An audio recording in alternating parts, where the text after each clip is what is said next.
साथियों नमस्कार।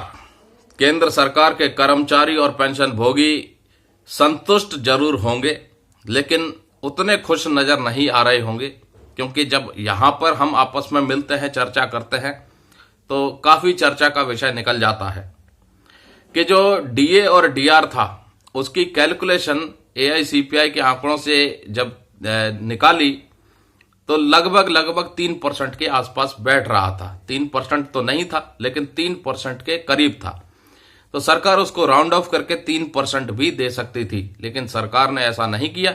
मात्र 2% तक महंगाई भत्ते और महंगाई राहत को बढ़ाया। अब उसका भुगतान भी होना है।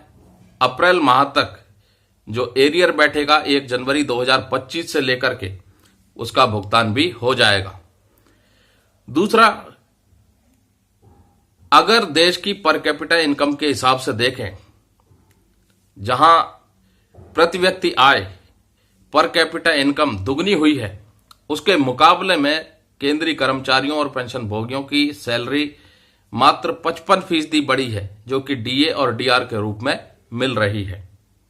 तो कहीं ना कहीं अब जरूरी है कि सरकार जल्द से जल्द 8वें वेतन आयोग का गठन करे और पे कमीशन जल्द से जल्द अपनी सिफारिशों को तैयार करके सरकार को सौंपे, ताकि तय समय पर 1 जनवरी 2026 से सैलरी और पेंशन का रिवीजन देखने को मिले।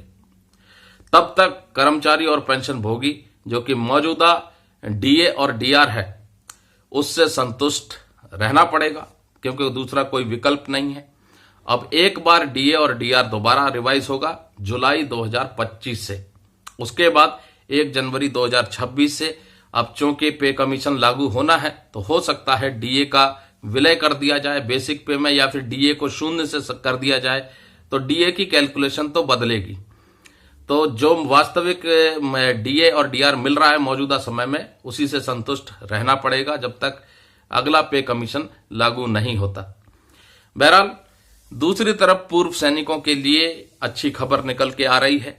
केंद्रीय सैनिक बोर्ड की तरफ से ताबड़तोड़ भुगतान किया जा रहा है उन पूर्व सैनिकों को जिन्होंने अपनी एप्लीकेशन लगाई थी पिछले साल financial assistance for education of children की। जो पहले जब वो सर्विस में रहा करते थे, तो चिल्ड्रन एजुकेशन अलाउंस उनको मिला करता था 27,000 रुपए प्रति बच्चे के हिसाब से, और 54,000 रुपए 2 बच्चों पर। अब चूंकि वो रिटायर हो चुके हैं, तो फाइनेंशियल असिस्टेंस के नाम पर 1,000 रुपए प्रति महीने के हिसाब से साल का बैठा 12,000 रुपए एक बच्चे पर, 2 बच्चे पर 24,000 रुपए। तो अब केंद्रीय सैनिक बोर्ड की तरफ से ताबड़तोड़ भुगतान किया जा रहा है। जिन्होंने 1 बच्चे का लगाया था उनको 12,000 रुपए का भुगतान किया जा रहा है। जिन्होंने 2 बच्चों का लगाया था उनको 24,000 रुपए का भुगतान किया जा रहा है। उनके खाते में पैसा अब आने लग गया है।